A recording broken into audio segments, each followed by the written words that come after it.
there is. I think that looks good.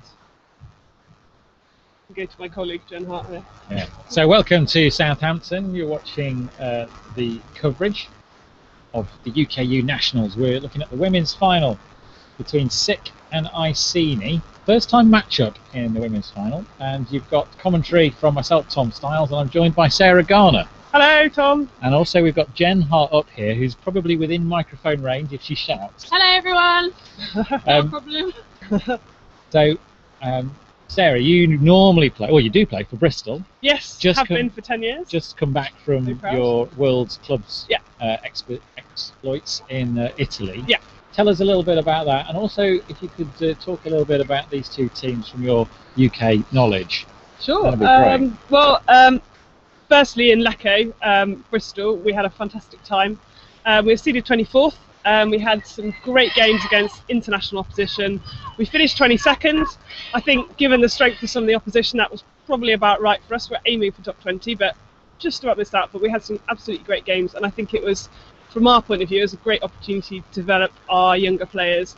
They've just come back absolutely firing at nationals, and it's just been a real pleasure to watch. So that was a real beneficial thing for us to do as a team. It was a big project, wasn't it? Yeah, you guys put a lot of time and effort into it. I think it's been a few years in the making as well. I don't think it's just been this season as soon as we qualified. I think it was 2, 3, 4 years ago we decided we wanted to go somewhere with Bristol, and there was a lot of hard work behind the scenes to do that. So I think this was the culmination of all the hard work, which was a real reward to qualify, but then to go and perform well as well was fantastic. Okay. Now, Iceni were out there as the top seeded UK team. Yep. How did they play? How much of their games did you get a chance to watch? Watched a few of their games. I think they had they felt fairly comfortable in their pool. I think it was all European teams in their pool, so they felt fairly confident. Maybe they weren't pushed as much in their pool as would have been good practice for them. Right. Okay. As soon as they came to the sort of the crossovers against the North American teams, I think they maybe still weren't quite firing on all cylinders, and I think that was quite a tough game to go into. Having seen how they played, I was quite gutted for them that they lost out to Showdown in the end, which was I think that was their game to stay in top 8. Right. So Showdown took that off them, and it was a great game in points, but there were also sort of unforced errors, and I think Iceni were quite frustrated with themselves for that, because it was such a massive opportunity.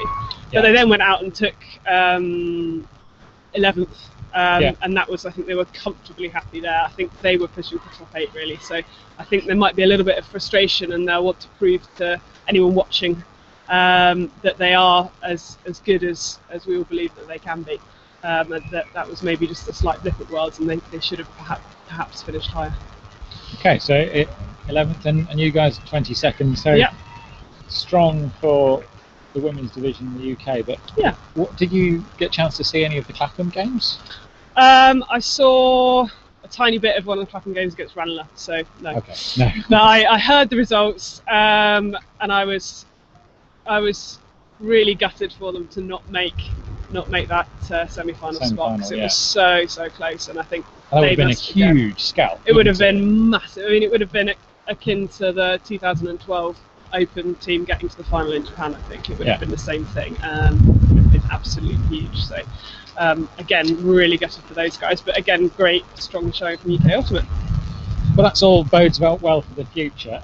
Let's talk about the two teams we've got in front of us. SIC lining up in the white shirts on the far end of the pitch, and Iceni, champions for the last long time, 10 years? Well, no, 10, because they got beaten by Leeds. Oh, they did, in 2010. This will be their fourth this time. If they win this one, it'll be their fourth championship. They did beat. They were champions before that. So yes. And Ange Wilkinson kicks us off with a big. There's such good balls. So on the surface, they're just so good. Just bounce and bounce. Disc forward to Bevan. Bevan's got Ruth Hansen there behind her.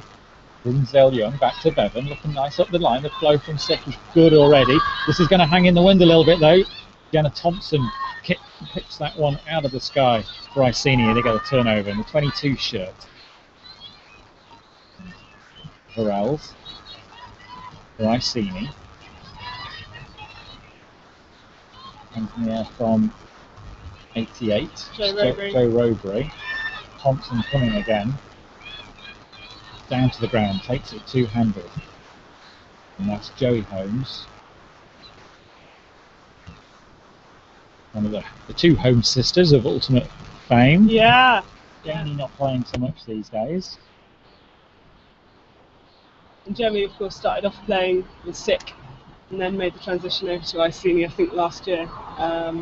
As did Jenna Thompson as well. Yes, so big games for these guys. Oh. Yeah. Kaylin catching that one. Varel's big disc long.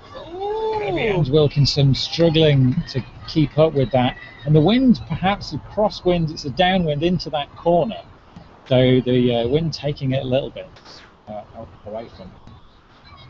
So obviously the draw of playing at a World Championships is a big one. And for the likes of Jenna Thompson and Joey Holmes, the move across from Sick to Iceni is an obvious choice for them. How do the teams that are left behind, how do they feel about that sort of transition? Do they? I'm not sure, to be honest. I mean, I think on an individual basis it's easy to understand, and I know that had the situation's been reversed, had rather than us qualifying, had Sick qualified last year, I would have strongly considered going to play for Sick instead of Bristol because I wanted to go to a World Championship. So I think on a personal level it's completely understandable, but in terms of development of the team, I think with Sick they're lucky that they've got a lot of other strong players that are able to carry on developing the team, and it's not actually harmed them too much. It's allowed other players to maybe come out of the shadows of massive players like Jenna and Joey, who are so big for Sick. It's allowed actually other players to step up and have to go that extra level. So I think actually for Sick it's worked out quite well. We just see a replay here of that point. Lovely dish from Jenna to Jackie Varel's cutting. And that's a combination that's been built up over a number of years at GB and European and World Championships on the GB team, hasn't it? Yeah, I mean, well, Jackie played Europeans with the GB women team last time, but then she swapped over to mixed. But I think Jenna and Jackie were at university at the same time, so there were always some good matchups there. So I think they've known each other a long time. They've maybe not played with each other for very long, but with two players that are that good, they're going to slot into each other's playing styles probably fairly comfortably. Okay, so there's a couple of players on the Sick team here that aren't on my roster. That's because I'm not on the right roster. No, there's the roster for you. And it's Rasta, number 81. I think one of the two French pickups that Sick have got in their squad at the moment, along with Julie Moens in the number 8 shirt. Yeah, Rasta, number 81, and Mary So, who's number 93, is just not on at the moment. They've both come across from France to play with Sick for a season. Okay. Well, that's nice. To try and develop their game so they can then take that back to Yaka. So they're both extremely experienced players, both still very young, sort of I think very early 20s. So they're learning from the best in the UK, hopefully, and then taking the benefit of that back to France. So it's M Woodwork now. Disc across the pitch, a bit of a scattergun one, but Singleton catches it and then gets blocked by Sonia Comenda, one of the Canadians and co-captain of this Iceni team. Beautiful cut from Bowen across the front of the end zone. And Iceni, strong start from them. 2 breaks, 2 scores, they're 2 up. And Sick struggling to find their feet at the moment. So Jen, what's your take on the game so far? As predicted, Iceni have come out really strong into the game. They want to announce themselves early on and get quite a few points on the board. Probably see quite a similar D-line coming out here, again with a huge pull expected from Ange to start the point. Like you mentioned earlier, the wind has picked up, it's a bit cross-pitch wind. From previous years, it is quite tricky in the wind on this field. For some reason it just captures the wind. Sick, they've got moments of nice flow, they just need to put a few more connections together. under a lot of pressure at the moment from Iceni, which is as expected. Be nice to see them not close up and not get too tight with their game and still play a nice expansive play of ultimate, which we know they're capable of. So this is the Ange line. They're called the hammer line, aren't they? Are they? Yes, I've been learning all about this. They Reliably told. Iceni have divided themselves not into an O line and a D line, but it's just two separate lines that play consistently together. Ange captains one of the lines, and Sonia Commander captains the other line. And there's another turn and score. Varel's cutting deep into the corner. I barely have a chance to explain what they're doing, and they're off down there scoring again. And Sick are on the wrong end of a 3-0 scoreline here. Iceni looking dominant so far. Yeah, so I was chatting to Ange. And Sonia just before this game about their tactics, and they were explaining they've divided themselves into two lines that always play together. So maybe that'll change on the end of a very long tournament or in special conditions. But generally they'll try and play the same points, and they'll try and do it alternately, so that Angie's team are always playing in the same wind conditions and Sonia's team are always playing in the same wind conditions. I think that's a great idea when you've got such a huge squad. It's great to be able to form some really strong connections with teammates, whereas if you're only playing maybe 1 in 4 points, say, it's nice to know that you'll be playing with the same people. Yeah.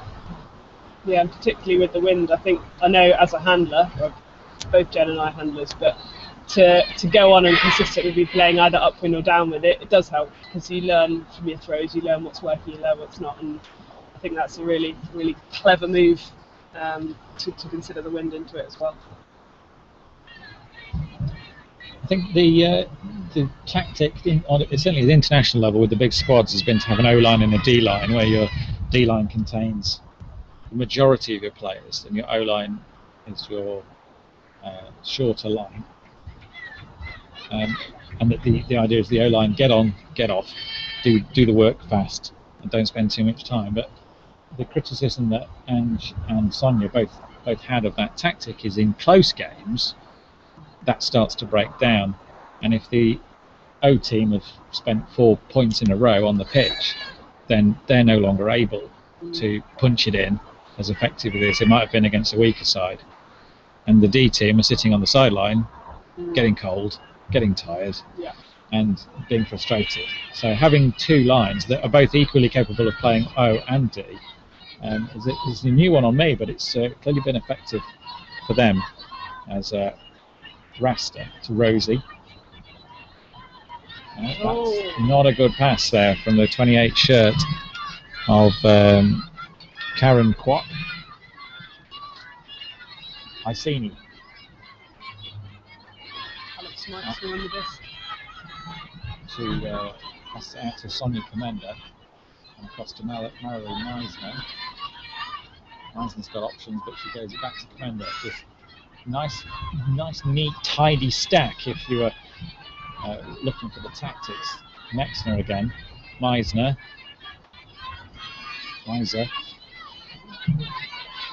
And Commander with the disc. And a block there from Rasta. And she picks up the disc with the distinctive green headband. Rosie Musgrave. Not got very many options. Rasta's going to be the only thing available to her. Manages to find a nicer round disc. And again, good swings there from Sick all the way across the pitch, but they've not advanced, and now the Iceni defence closing in. But no, a sub, Rennie Norman, got a cramp of some sort. She's walked off, and Francesca Scrampi comes on. It's a bit of a super sub. Yeah, it's quite a height-wise and role-wise, I'd say they're quite different players. But. Yeah, blocker clock. Sonia Commander getting her hand down low to that release that was going to come from Anna Treble. And it's into the end zone. It's going to be flying high. Grab from Commander. Double happiness, the block and the score. And you can clearly see why she's the captain and why she's such a dominant force in this Iceni side. So when you're up against this Iceni team, as you girls both have been, playing with Bristol, and they're in this sort of form, what's the mood in the team? Because you had a final against them last year in similar circumstances where they took a number of points off you in a row. How do you refocus the mind and get back into the game? So for us this year, I mean, we would have loved to have met these guys in the final. I think we've got more to give this year in terms of when we take them on. So we played them yesterday and we only scored 2 points in the first half. We really tried to stick to our structures and we've really worked on what we call 100% offence for us, which is taking the easy pass, making every throw and every catch count. And in the second half, when you're 2-8 down, you've got to give it everything. So we kind of relaxed those rules a bit and just said to everyone, look, go out and enjoy it, play a bit more expansively. And that worked for us and we scored a lot more points in the second half. So Sick right now, for me, they just need to hold their own, think bigger, think more expansively, and just watch every disc into their hands. We've got a phrase on the team, catches win matches, and although it's really cheesy, it does actually make sense. Certainly is cheesy. Lily Huang there passing it to Jo Rowbury and Kaylee Mayetta in the corner. Lily Huang again, and the machine that is Jenna Thompson picking one off in the corner for a 5-0 start to this match from Iceni, proving themselves to be at a completely different level to their opposition so far. I know over the last few years, Tom, Ali Smith on our team, she's sports psychologist, but obviously works professionally with the Bath athletes, but her sort of knowledge and understanding of a little bit of sports psychology has actually really helped us out, and she certainly got us to focus a lot more on what we could control. When you're down against Iceni, you don't want to be thinking about what they're doing, you need to think about what you can do, and the things that you can control. So hang on, we're great out of 3-4, that's what we're going to do. We're great off the long game, that's what we're going to do. On defence, we're going to play tight man or whatever. And I hope that Sick can maybe take something from that and just start doing what they do well, focus on that, and then not worry about Iceni. Don't worry about those black shirts out there. Just get on and play their own game. Whereas being in a final can be quite intimidating and nerve-wracking, and I think that might be what we're seeing from them just a little bit at the moment. Hopefully it will shake off over the next couple of points. So Musgrave looking at fast cuts coming, but none of them picked off. Big bid there, but the disc comes to Ratson, then gets sent deep. Musgrave chasing down, she's going to bid for it, but doesn't get there. And that downwind shot gets them a lot of yards. They're just going to struggle to see how they're going to get it back up. Is Rachel Kelly still Rachel Kelly? No, she married David Pitchler. She's now Rachel in May. So it's a bit of the Posh and Beck's couple of ultimate. So yes, that was a very nice occasion. Oh, that was almost a great block there. In fact, that was an interception, and Rasta's now got the disc. Looking for the options. Oh, that's unfortunate. No one likes to see those little drops there. She had a great interception as well, so it's almost... So I think that's what you're talking about, isn't it, Saz, with the what can we control? Well, obviously you can go out and catch those discs. Yeah. So Scrampy to Bowen. Bowen's got options downfield. Finds Pitchler. Pitchler takes the time and then finds Alex Benedict. Scores easily. And yet again, the determination, they just feel, when you're watching Iceni, they're a little bit more aggressive with their cuts, a little bit more confident with their throws, a little bit more businesslike with the way they're playing this game. And the nerves look to be getting to Sick a little.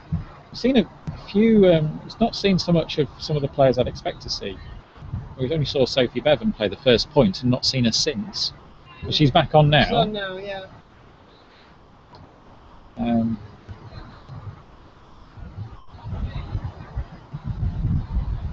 it's nice to see that rotation as well, to give the other players coming through it. It would be very easy to sort of for Sick to say, right, here are our 10 or 12 best players, let's stick them on and let them play the final. But I think they're very much about giving everyone a good shot at it and giving everyone an opportunity, which I think is really important. So that's the only way you get better, is by playing in these tight games, these tough games. So it's nice to see Sick doing that.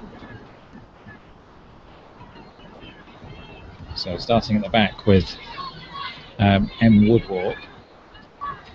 Nice disc across to Marie Sophie. And a disc mistake there. Just slipping to the ground from Sick. And now you start to think, how are Sick going to get this disc back? Rowan Pearson to Jackie Varels. Varels sends it, but that's going to be picked off. But that's how they're going to get it back, just as I say that. And a floaty one, it's going to have some pressure under it. Does grab it the second time. Sophie Bevan. A nice through disc to Cheska Tyler. This is looking better for Sick. Ros Cameron sends it. Chase that, chase that. And again, disc going to Marie Sophie. Just going to the floor, and a few mistakes into the wind. But I think they have had moments in that point where they managed to flow a few passes together. Rowan Pearson again, and Izzy Burke sends it, floats over the head. Izzy's got quite a wrist on her when she gets it moving. Over the head of Jackie Varels there. 6-0 the score. You're watching the UKU Nationals women's final from the Wide Lane Sports Ground here in Southampton. I'm Tom Stiles, and I've got Sarah Garner and Jen Hart with me from Bristol.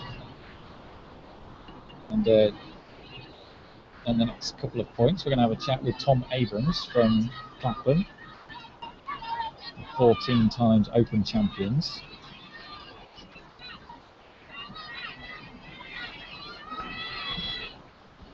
Jenna Thompson again, 22 shirt on her back. Finds Joey Holmes, back to Thompson, to Varels. Holmes cutting, but a disc on the far side to Izzy Burke. So much space. How did Izzy find so much space over there? Just left her marker for dead. And who was the marker there? Was that Sophie Bevan? I mean, Izzy has a turn of pace like not many other players in the women's game in the UK. She can turn on not very much at all. Yeah, and I mean Jackie the same. But they've been playing together for a long time, so I think they know where each other's cutting almost before it's happened. So not only that element of unpredictability for the marker, but they know where they're looking to throw it.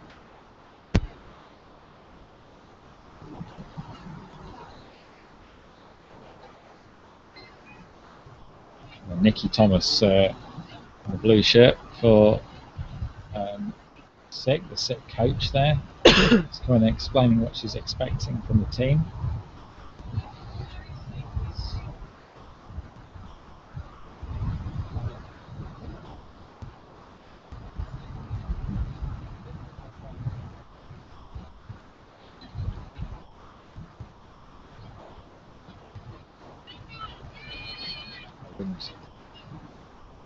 Blowing across, changing direction a little bit out here. Let's see if Sick can break their duck here. Rachel Pitchler comes to put pressure on the disc, and it's Julie Moens. Nice grab there from Kinga.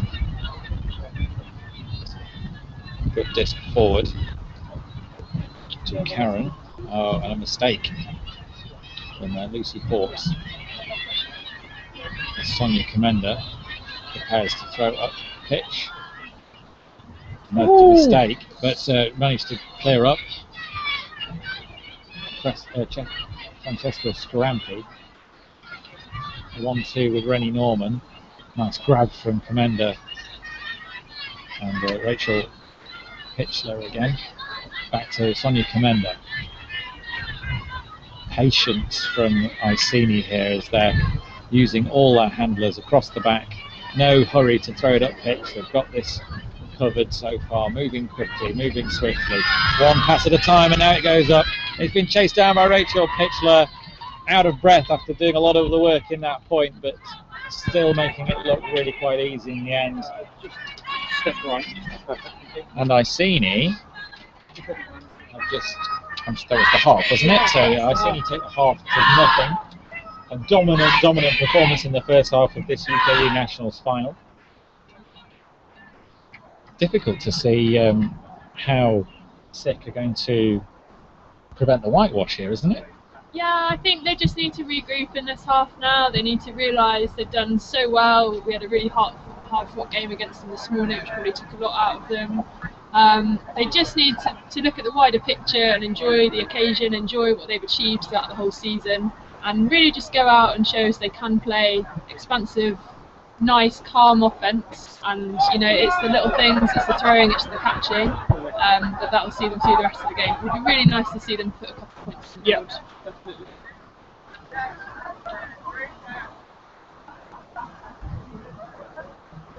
So we're joined pitch side by Tom Abrams. Hello Tom, how are you? Hello Tom. Yeah, pretty good, thank you. Excellent. Now you were our MVP for the Open final.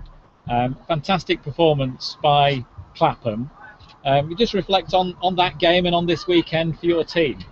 Okay, so the game against Chevy was a real hard-fought game. I think Chevy have changed a lot over the last couple of years, and they've always fought as a team, and they've got a very young team this year, and it was a really fun game to play in. Actually, the spirit was great. There were lots of plays, and I think their offense is developing a lot, and it's good fun to play against them. The rest of the tournament we had Vision and now I've forgotten who we played second yesterday. Some easier games on Saturday. Yeah, and we had a good. We were probably a bit hungover from Worlds still yesterday. And we came through today, and I think we had a really good game. We really got amped up for it, and so did Chevy. We had a really good game with them in power pools at Worlds, and I think today again that was the highest we performed this weekend, and I hope it was for them as well. Yeah. Okay.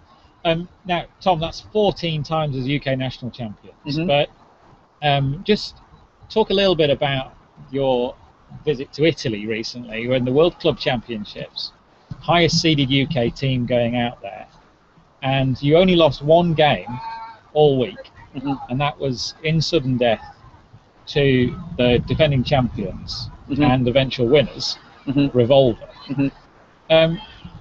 How good were you? Were you fifth, or could you have gone higher? So I guess Revolver is the big game from that tournament. That quarterfinal game is obviously among the best performances Clapham has had as a team since I've been there, and I think it was a great performance from Revolver as well, which does come into it. Sometimes you'll get a lower down team will play really well and really push a top team who isn't playing so well, and I think the difference sometimes in that game is that we really performed and they really performed, and we came out on the wrong side, which is absolutely gutting. But there's only we can't be too disappointed in the fact that we played a really good game. So in terms of could we finish higher, absolutely we could have finished with a higher number. We talked about it kind of earlier in the week that getting fourth would be easier than getting fifth. Right. If you have one good game or you get one lucky quarter, you can luck into the top four and you can lose your next two games and finish fourth. And I think what I'm really proud of as the team is that we came back and we played Buzz Bullets in the morning, a team we've never beaten before, and we really played one of our best games against them. I think the O-line didn't get broken once, and the D-line scored 4 out of 6 possessions. That's, I think, really great performance from us after a really gutting loss. So that was one of my proudest moments from Worlds. So yes, we could have finished higher than fifth, but I'm really proud of the fact that's where we came back and we bounced back.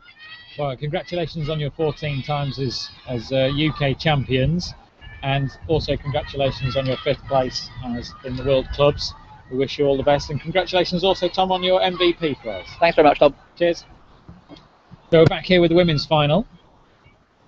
In the women's division, we've got Sick in the white shirts and Iceni in the black shirts. Iceni, both teams London-based-ish. Iceni more geocentric than Sick, so a few players from further afield. And straight away in this second half, Iceni getting possession. That was a turnover, 6 possession there. Oh, sorry, the other way around, 6 possession. So congratulations to 6. So Rasta with the disc. Might be the first point on the board. Yes, it is. And the crowd that are here have scored, cheered that one. 8-1 is the score.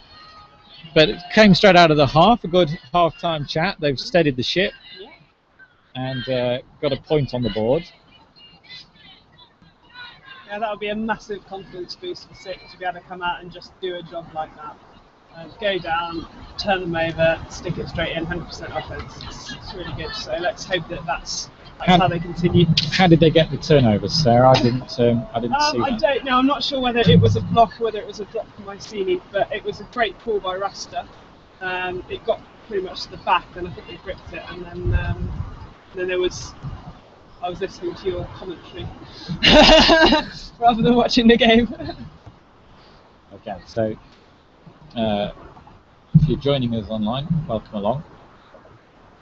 It's interesting to hear Tom's view there that the Clapham 5th place was easier than 5th place was harder than 4th place. And I think that's actually a very astute observation.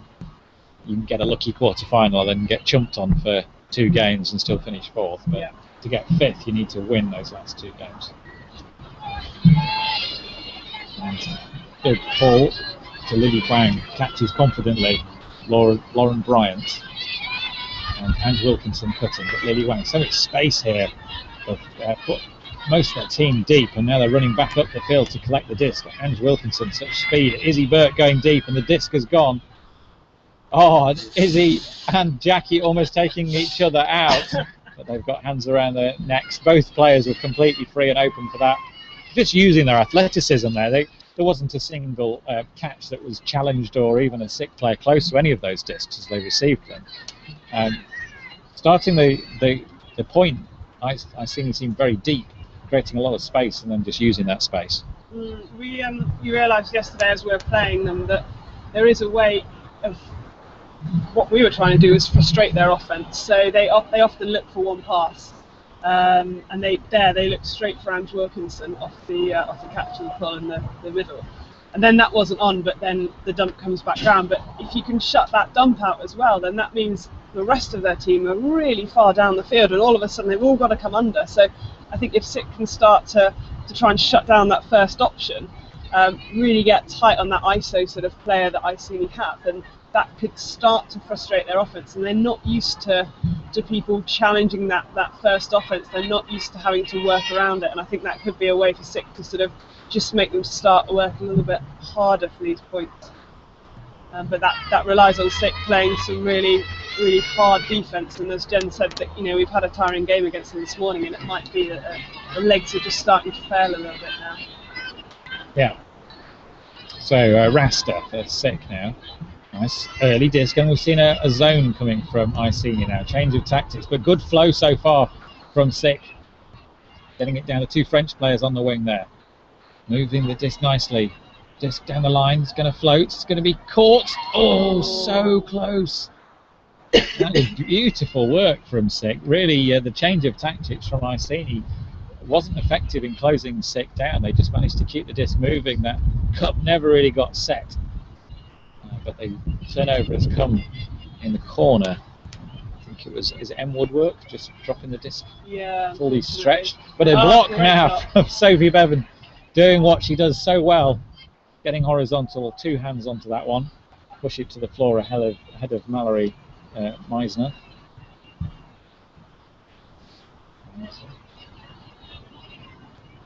And Woodwork comes to pick the disc up again. Across to Cheska Tyler. And Marie Sophie down the line. Nice work from Sick. This is much better stuff. Brilliant.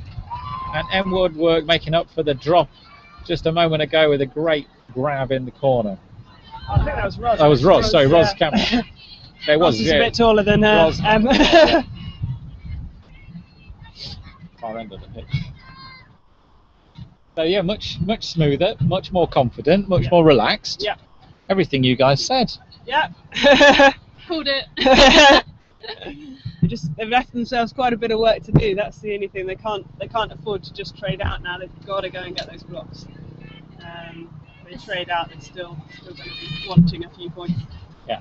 It's taken us a few years to realise, a few games of playing against Iceni, but what Sick have to just think and put into perspective is it's just another women's team. Iceni obviously have a huge history of being a powerhouse in the way that they play and the titles that they win, but if all of Sick just take into account their individual matchups, then it's doable. And it took us, like I said, a fair few years to realise that, but we can do it. Like, we've beaten Iceni before in the past, and it is possible. You just have to have that belief and desire to do so. Wise words from up in the commentary box. I wonder if they can hear them down on pitch. It's Jen Hart and Sarah Garner from the Nice Bristol's team returned from their journey to Italy to compete at World Clubs in the women's division. And a big put, she's going to float, may just drift out, so it's going to be blown by the wind. It's right on the line. Great pull. Jenna Thompson now looking for Jackie Vrels. And there's Ange Wilkinson as the other option. Jackie Vrels coming across to collect right on the sideline.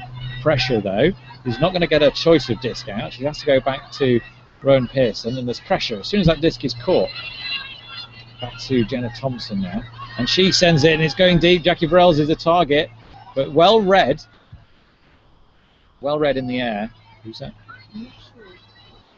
And Sick get the turnover. We've got a little bit of work to do. This is coming upwind from the back corner there.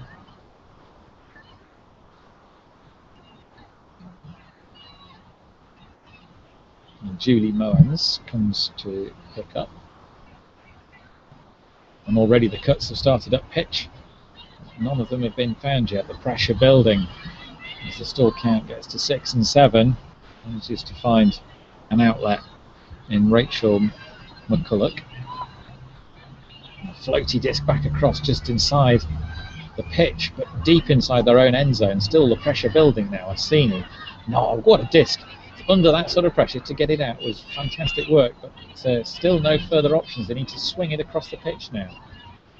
Iceni doing a good job of pinning them to one line, and now Izzy Burke seems to have switched the force. And a mistake forced from Sick.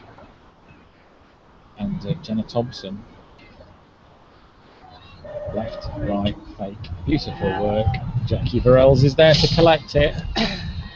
Very, very difficult, even on a one-to-one level, to mark out either of those two players. Yeah, you've got to get your matchups sorted. You've got to know the people on your team that are either the same speed and turning circle as Jackie, or think the same, because she's so quick. You've got to have incredibly quick reactions, and I think maybe just need to have a little think about who they're pitting on a couple of the Iceni players. But I mean, it's difficult when there are so many good players on the Iceni team. They don't have many weak links, do they? Exactly. But I think it's not necessarily putting your best players on what you perceive to be their best players, but putting someone who's a similar speed on Jackie, someone who's maybe the same height on Fran, someone who handles in a similar way on Ange or Sonia, and it's not necessarily putting better people on stronger people, but just getting the right matchups, the people that can take each other out of the game. That's what makes it a really good game. So 10-2 is the score here in the women's final of the UKU Nationals from Southampton. As Rasta comes to the disc again. Woodwalk. This Hanselmere. Tyler. Tyler's got Rasta coming as an option. There was a pressure from Norman on that disc, and a great bid Something going to be called there? Sophie Bevan just saying came through my shoulder. A disagreement. And Spectators think it's a foul. certainly the crowd thought that. I think grudgingly that Alex Benedict has conceded that. Sophie Bevan, a very experienced player, playing in the Women's Masters team robot at World Clubs. Rasta again. Sick looking so much better in the second half. Really flowing nicely. Woodwork. And a nice pass to Dinsdale Young. Dinsdale Young to Bevan, and this time Benedict gets the block. And again, Bevan not happy with how she got it. Benedict very physical in the way she came through. You had a view on that, Sarah? I didn't actually. Sorry, we were discussing something I else. think, well, I won't offer an opinion. No, do offer an opinion. That's what you're here for. It's very difficult, and it's great. Women's double in the UK is getting more physical as we get more athletic players coming through. But at the captain's meeting at Worlds, they were very, very clear that it's a non-contact sport. So any contact that does occur will normally go in the favour of towards the offence. Oh, So great great chase bid. down, great disc. Rasta with the Great inside out. Beautiful into the space and a great chase down by Vicky, I think that Oh, was. I think Vicky that was a Singleton. great Vicky bid by Singleton. Vicky. Yeah, nice one, Vicky Fantastic Singleton. work. Chasing it down. Yeah. And a little bit of French flair play. Definitely, yeah. Yeah. That's what Rasta's there for. She had enough watermelon at half time to Yeah. I think Sophie and Alex just continuing a bit of discussion about their call there, which is actually quite nice to see, to just clear up any disagreement on pitch. Yeah. Just to make sure every player sort of got an understanding. It's nice to take the time to understand how the call and why the call was made. Yeah. So that's interesting at Worlds that they brought it up as an issue. Yeah. It's a non-contact sport. But from the start, very, very clear that it's a non-contact sport still, so any contact that does occur is against the rules. But obviously, you and I both know that a lot of contact does occur, and it's whether, as players, you perceive that as fair and you give as good as you get, or whether you feel it puts you off your game. Nice call from Kimberly. And Jenna Thompson moves it out to Lily Huang and Ange Wilkinson. And Jackie Varels is getting. Oh, doesn't! I just don't see Jackie drop many It's of not those. a sight you often see, is it? No, not at all. It's I actually think actually maybe the sun was in her eyes because it is just come out, coming and out it was the coming sun. out right into her Yeah, face, it wasn't was it? quite a roll curvy. It was really good pressure from Roz there, just getting the force on really quickly on Ange, I think, and just pushing that through Yeah, forcing that quite throw a little wide, bit, and like yeah. you said, into the direction of the sun, just makes it a little bit of a harder catch than Ange probably would have preferred on that throw.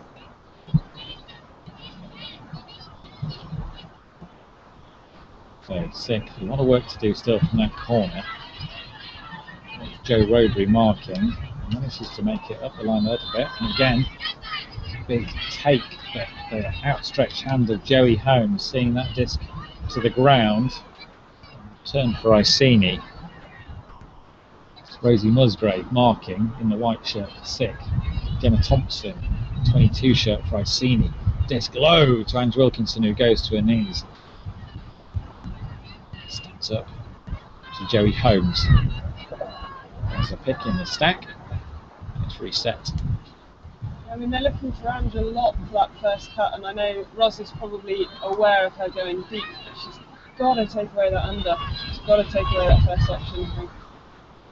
Great grab from Lauren Bryant. Lily Huang.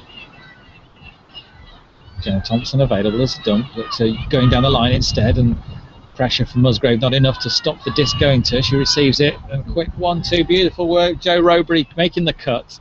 Jenna Thompson dishing the pass right into a path. Makes it look so easy when they all connect up like that. It was interesting listening to some of the world's coverage on the internet from back home. I wasn't able to make it out to Italy this year. That the Americans were saying that some of the UPA rules had been adjusted recently, so that any contact on the mark it was a reset back to 0 rather than, and that had meant that contact on the markers had been decreased significantly. I bet, yeah. So I don't know if that was evidenced by the play you had, whether you felt the American teams had downed their level of sort of pressure or physicality in any way.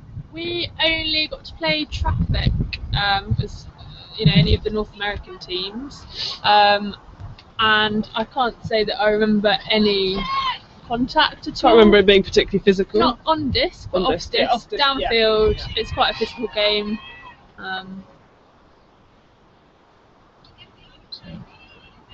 But I mean, maybe if that.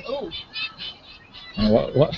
There was a little collision there between Sonia and Em. I think Em went to go up the line and Sonia's body was in the way, and they just sort of had a bit of both people moving towards the other one. Sonia. Sonia feels fairly strongly it wasn't her fault. Sonia, I see tell us that Sonia has a very loud voice, so this is actually her indoor voice, even though it's we're working on keeping the Canadian a little bit quieter, I think, but it's still when you feel passionately about something, it's always going to be different. Yeah, as a captain, sometimes that's a very useful thing. Oh, not quite making the connection. Caroline Nichols. Caroline played quite a lot with Bristol, didn't she? Caroline set the Bristol Uni team up. Yeah. The Bristol Uni ladies team, and then she played for Nice Bristols for a couple of years, and then when she graduated she moved back to London. Right. And as a result, geographically, obviously it was better for her to play the London team, but we like to think that we taught her all the good stuff that she knows. Okay.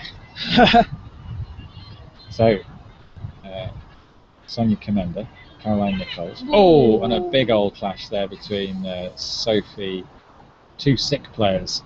Jessica Tyler and Sophie Bevan, good friends. I'm sure she's all right.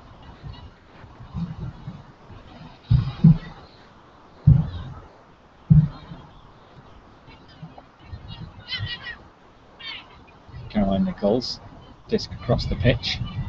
Pressure from Sick has stepped up as well as their offence. Bevan with a hand out.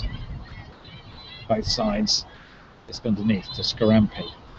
Scarampy looking deep. Eliza Bowen was putting deep, but doesn't get sent. Scarampy across to Mallory Nichols. On a bid from Bevan to Alex Benedict takes it down, keeps the disc to Caroline Nichols and calls a timeout. Not sure Benedict was particularly happy about that. But well, they've had that conversation, haven't they? But she just shrugged it off, like, you're not going to upset my game here, Sophie, and just threw the disc up the line. Well, that was it. I mean, I guess if she hadn't come out with it, then there would have been a stoppage and probably discussion. But actually, whether there was a foul or not, she still came out with the disc, and actually Sophie was on the floor, so probably better for Benedict to not call a foul and take advantage of that. Yeah. So completely different Sick teams so far in this half. They're not quite trading, but they're not far off it, and they're looking like a completely different outfit. Yeah. I mean, I don't know what Nikki or Alamine Anna was saying a few important words earlier as well, but I guess they've got nothing to lose. They've got everything to gain and nothing to lose. Iceni have got everything to lose. So Sick have just got to go out, and hopefully they've just been fired up by a half-time talk. They've realised that they can still play their lovely expansive offence, and they can still work hard on defence. And like Jen said, they've got to get those individual matchups and realise that as a team, yes, Iceni can be this big scary thing, but man on man, actually, if Sick just look at it like that, they can take those players down. And hopefully, I've seen her obviously setting something up now in the end zone. Looks like they're looking for Benedict, so hopefully get a couple of maybe strong Sick players on her and force Iceni to just have a little think about what their other options might be. They set this up plenty early enough. It's not like there's the tactic is a mysterious one. Do you think Sick are going to have a look at that and call a slightly different defensive line, or do you think they've had their defensive chat already? I don't know. I mean, I suppose it looks like they're going to have a Yeah, it looks like they might be going zony actually. That's interesting. Yeah, Wow. that's very interesting. So Rasta on the disc, So a cup. forcing that over the top stuff. Yeah, I wonder how effective that's going to be Yeah. with 3 Iceni players back here. Caroline Nichols can throw a hammer. Let's see if she's going to just ping it to the back of this end zone and see what happens. Benedict is no longer the chosen option, I mean, or I even a guess good that- option. They're thinking, if it was just one-on-one, chances are Benedict would score. So they've got to do something a bit interesting. And But, Scarampi's come through with a nice. yeah, Francesca Scarampi, the cup not crashing in on that as she arrived. She arrives at pace and makes the little pop pass from Sonia Commander look really like an easy score for Iceni. And they expand their lead once more to 12-3. We see that again in slow motion as milling around. It's a nice safe pass. Eventually arrives. There's Francesca Scrampi and the score in the corner. Interesting switch up of tactics there from Sick. Just trying to take. Well, they made Iceni make a few passes, didn't they? And if you either got Caroline to Alex, and that's probably going to be a score, or you've got Caroline dumping it, and then they've got to dump it again and reset it. Chances are that they're much more likely to turn over. And like you said, it's just unfortunate the Sick Cup didn't manage to crash in time, but at least it made Iceni have a little think about, right, we've got to do something different here rather than just having that straightforward pass that they were looking for. So I think that was a clever move by Sick. It's a shame it didn't work quite as well as they would probably hope. So, and Wilkinson sends one of those big, looping, high, difficult to catch pulls. And I've noticed that the last couple of years, Ange has been doing majority of the pulling when she's on pitch. Yeah. That's a very distinctive style of the disc that is allowed to hit the ground and roll.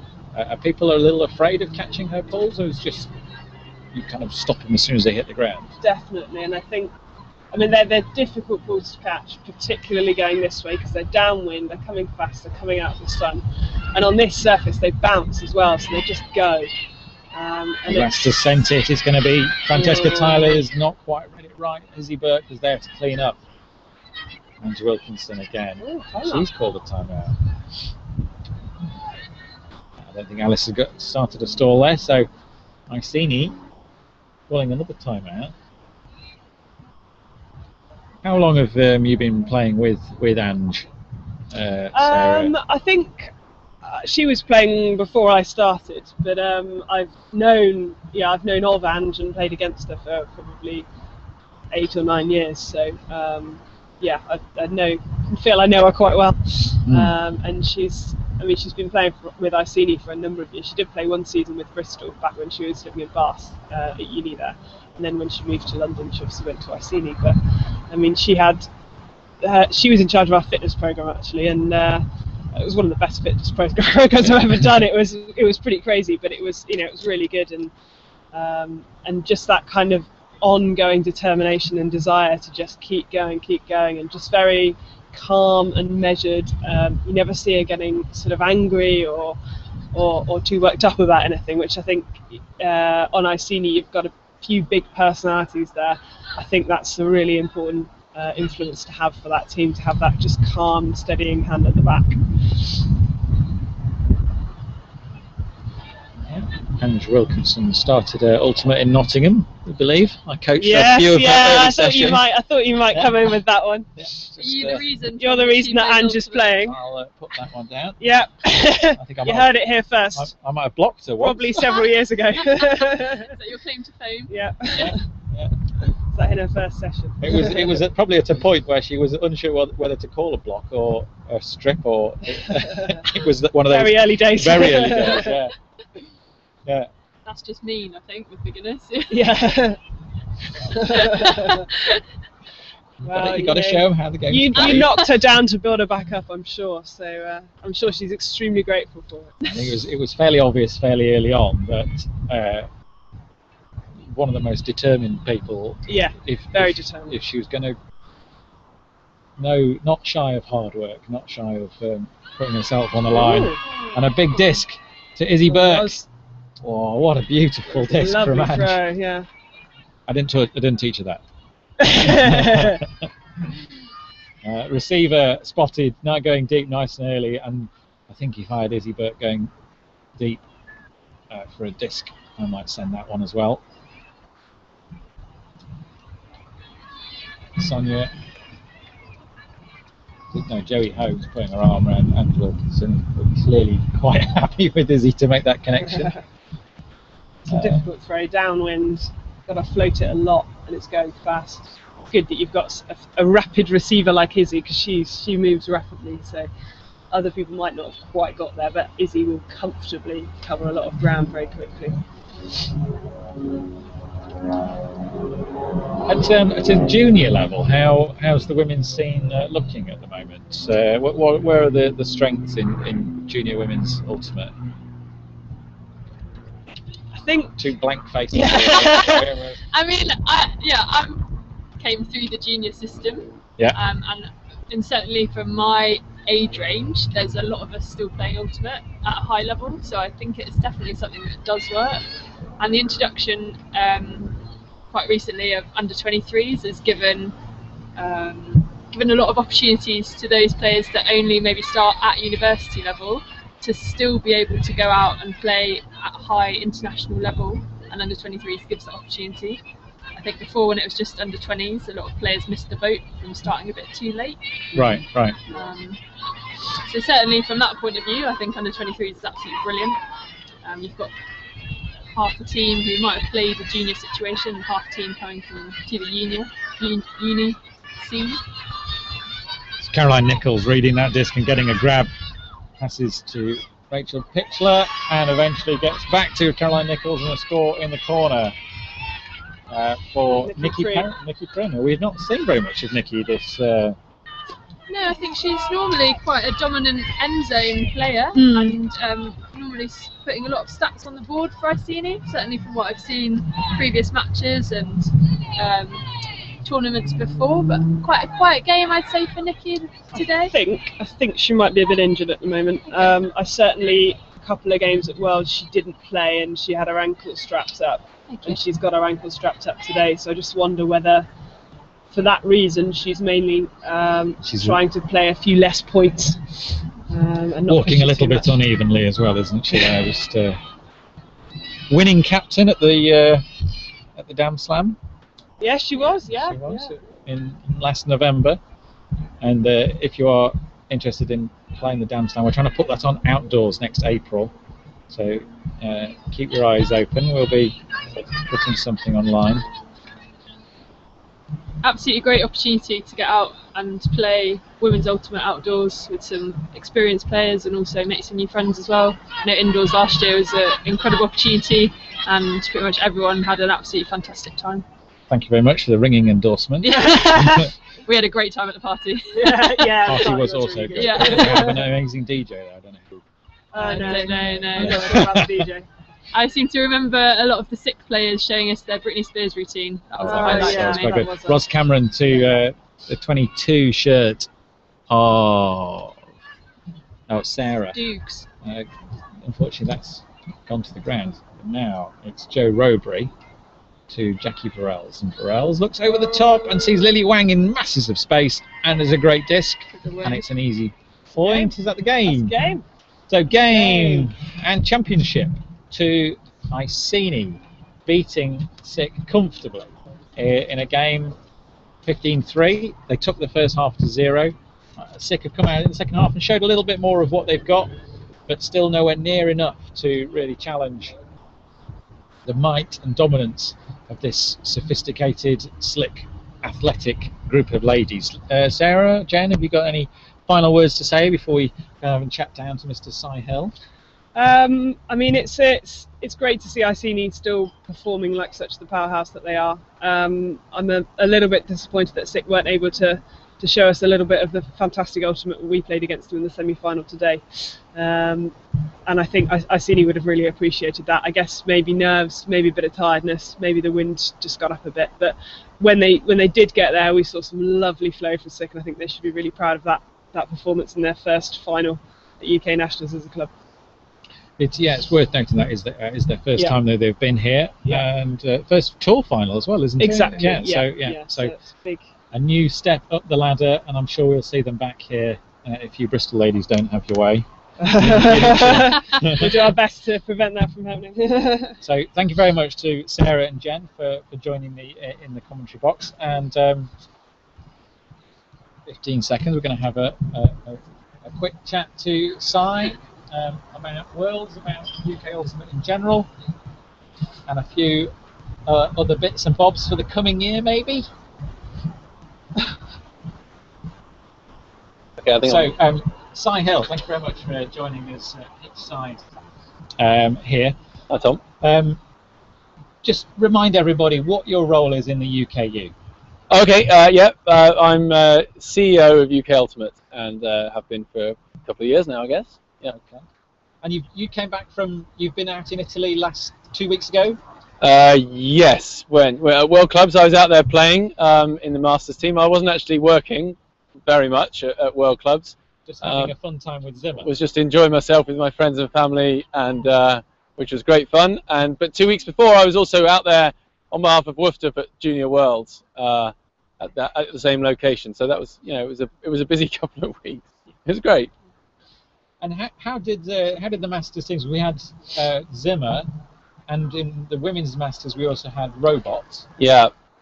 Do we have any other teams out in those divisions? BAF were playing in the Open Masters division as well. Okay, and how did your guys fare? I guess it's fair to say, I think the women's team ended up, I think, 5th or 6th in their round robin. I can't remember exactly. BAF lost in a pre-quarter, and we blew it in our quarter-final. So all in all, pretty disappointing. Okay. But let's talk about the good points about Italy.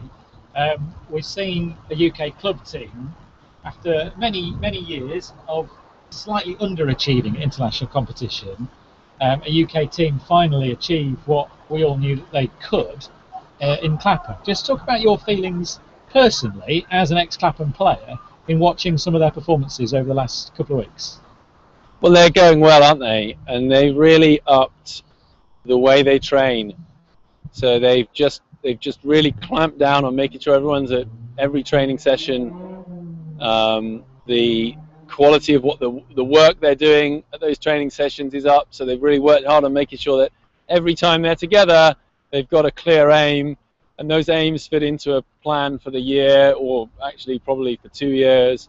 And I think that's been a big part of pulling everyone together to make what's become quite an increasingly strong machine. And they've made sure they went out to the US Open and done those things as well, and all those things count, I was very excited.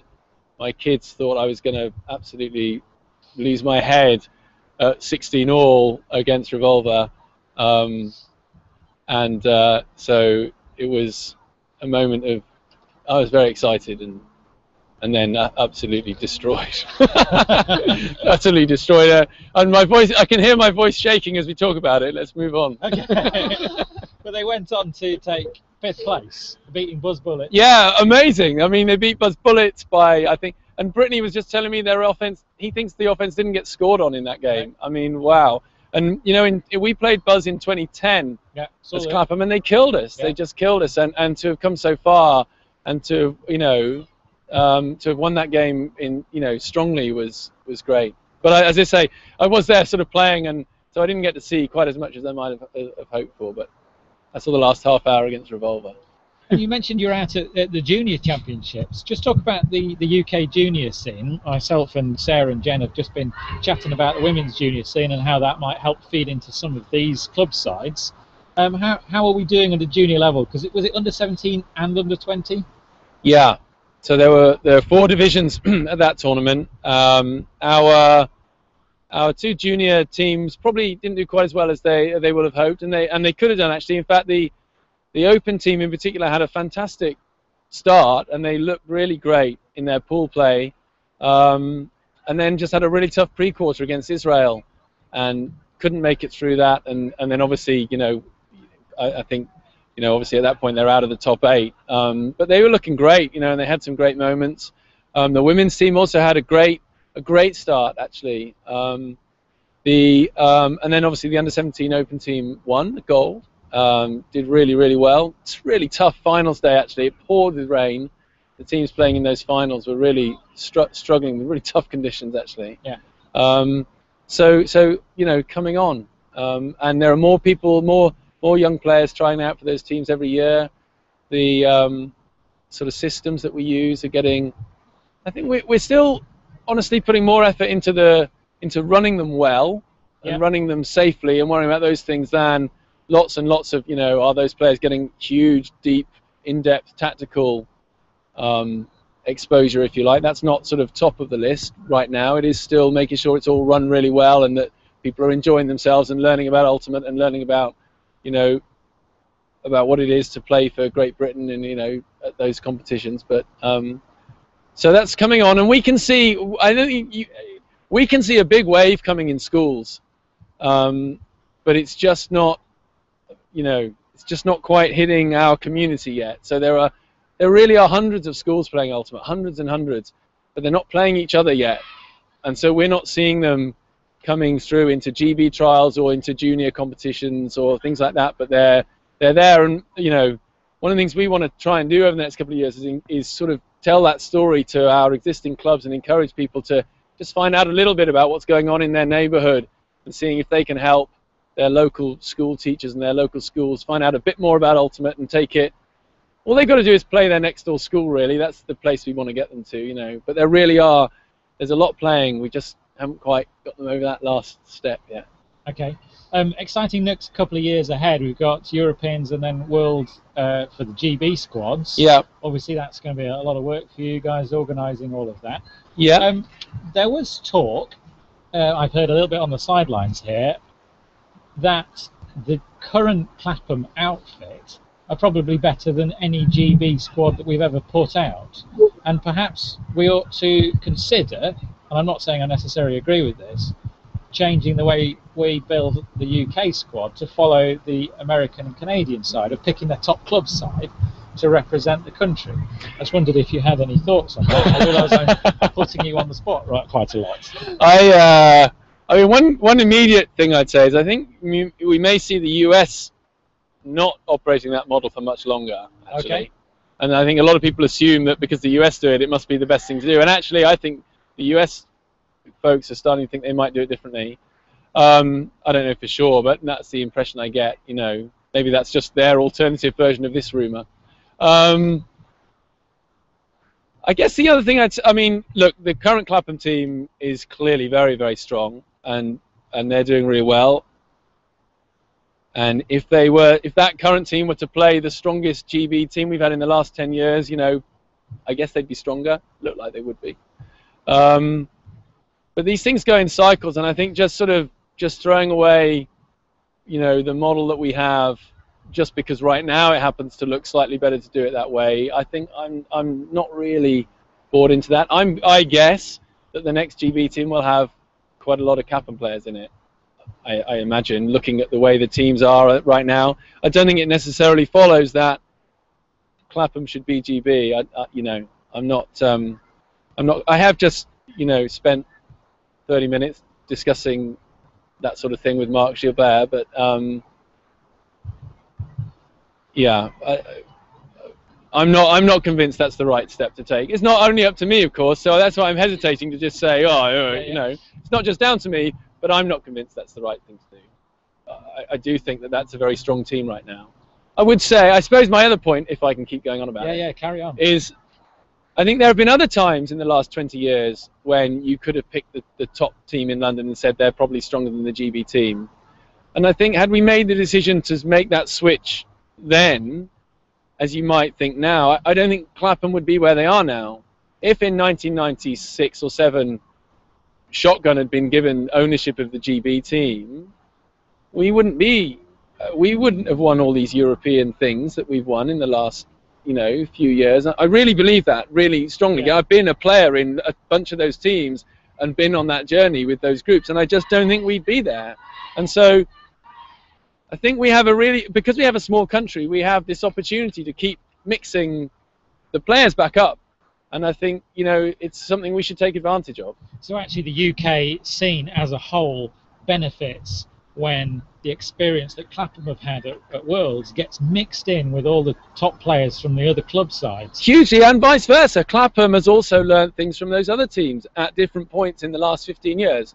Right now, Clapham is is ahead, and I guess that what will happen in the next couple of years in the Open team in particular is that a bunch of players will come together, and many of them will be from Clapham, and people who are not from Clapham will learn a load of things that those guys have been taking advantage of in the last couple of years.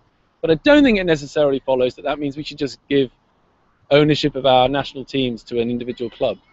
So thank you very much for giving such a full and frank answer, and I'm sure we'll talk much more about that amongst the UKU board members. And can I make a quick plug that people come to our or at least kind of keep an eye on our development conference on the 13th of September, which is with our AGM. So we have an AGM, a development conference. There's a skills clinic being run by Brummy and Dom Clark. And in the evening, we've got a special session for university clubs, sort of development related university things as well there. So, and keep looking out for news. We have another couple of things that we're hoping to get players excited about coming up over the next year that I'm not able to talk about quite yet. Thanks. Thank you very much, Si Hill. Well, that completes our coverage from Southampton. I'd like to thank Si Williams, who's been down organising all the coverage, as well as our camera crew and our technical staff in the shed below me. I've been Tom Stiles, and throughout the day you've been listening to Steve Giguere, Dave Pitchler, Jamie Banks, Sarah Garner and Jen Hart. So I'd like to thank them all, and we'll go over and do a presentation with the rest of the team over there. So thank you very much. Tom Stiles signing off.